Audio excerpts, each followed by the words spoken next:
بسم الله الرحمن الرحيم. ألف لام ميم. ذلك الكتاب لا ريب فيه هدى للمتقين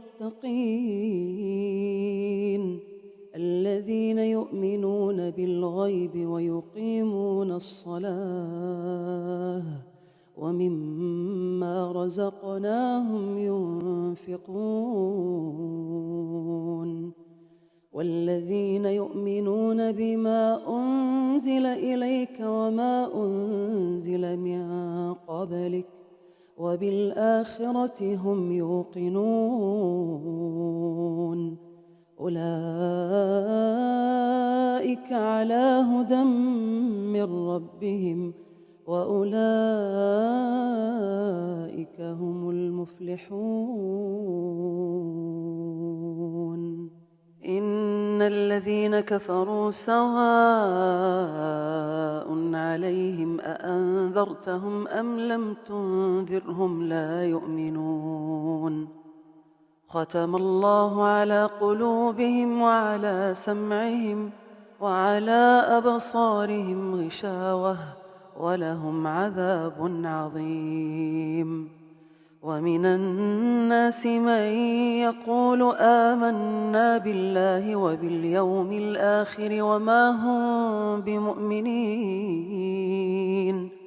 يخادعون الله والذين آمنوا وما يخدعون إلا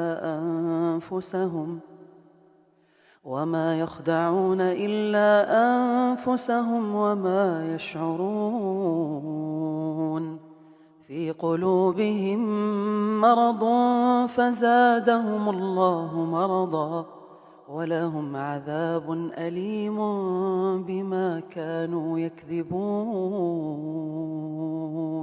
وإذا قيل لهم لا تفسدوا في الأرض قالوا إنما نحن مصلحون.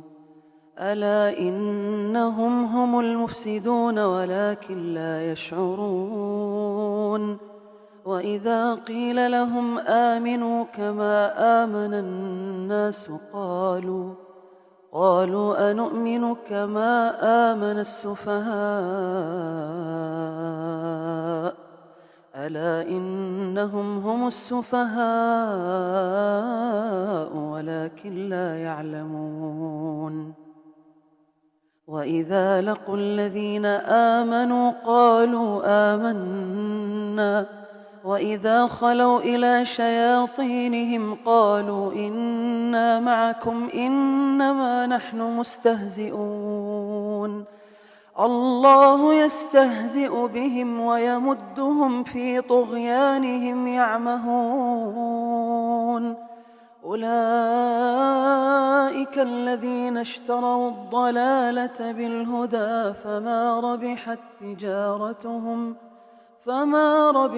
تجارتهم وما كانوا مهتدين. مثلهم كمثل الذي استوقد نارا فلما أضاءت ما حوله ذهب الله بنورهم وتركهم في ظلمات لا يبصرون. صم بكم عمي فهم لا يرجعون. أو كصيب من السماء فيه ظلمات ورعد وبرق يجعلون أصابعهم في آذانهم من الصواعق حذر الموت والله محيط بالكافرين. يكاد البرق يخطف أبصارهم كلما أضاء لهم مشوا فيه وإذا أظلم عليهم قاموا ولو شاء الله لذهب بسمعهم وأبصارهم إن الله على كل شيء قدير.